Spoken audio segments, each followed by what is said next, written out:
Биздин көчөнүн ортосунда ажаан ит бар. Анын ээси эч качан байлабайт. Өткөндөн баары коркот. Иттин ээси мурда түрмөдө олтуруп келгени үчүн эч ким айта албайт. Иттен коркуп жолду узартып айланып өтөбүз. Бул суроо юристтерге тиешеси жок болсо дагы жооп берип коюңузчу. Иттерди көзөмөлгө алган орган болобу өзү? Бул жерде Кыргыз Республикасынын ветеринария деген атайын мыйзамы бар. Бул мыйзамга ылайык бул иттерди көзөмөл кылуу, алардын баягы жугуштуу ооруларды жуктурбаш үчүн көзөмөл кылуу айыл өкмөтүнө жүктөлөт. Демек, ар бир айыл өкмөт атайын токтом кабыл алыш керек. Жергиликтүү кеңеш атайын токтом кабыл. Ал токтомдо алсак, иттерди багуу тартиби болот. Деги эле үй жаныбарларын кармоо жөнүндө атайын мыйзамга ылайык бул атайын ар бир айыл өкмөт токтом кабыл алыш керек. Алса итти байлап кармаш керек. Анын байлаган жери, айланасы таза туруш керек. Аны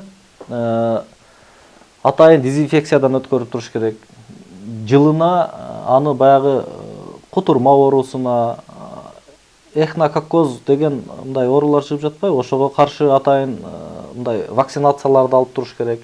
Булар боюнча милдеттүү. Ар бир айыл өкмөттө мындай ветеринардык адис болот. Ошол адис менен барып, ошол жерде ар бир кайсыл үйдө ит боло турган болсо, ошол иттерди каттоого алыныш керек.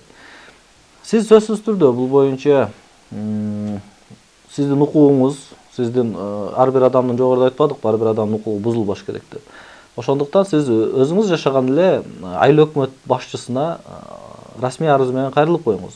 Ал демек айыл өкмөт сиздин арызыңыздын негизинде атайын комиссия түзөбү же болбосо ошол ветеринардык адисти жөнөтөбү. Ал иттин ээсин демек байлоо боюнча ага милдеттендирет.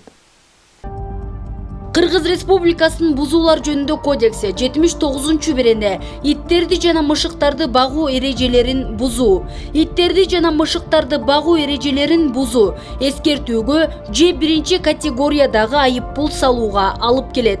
156-берене ветеринардык эрежелерди бузуу, жаныбарлардын жугуштуу ылаңдарын алдын алуу жана аларды жоюу жагынан ветеринардык санитардык эрежелерди бузуу 3 категориядагы айыппул салууга алып келет. Жаныбарлардын карантин эрежелерин жана башка карантиндик чектөөлөрдү бузуу 4 категориядагы айыппул салууга алып келет.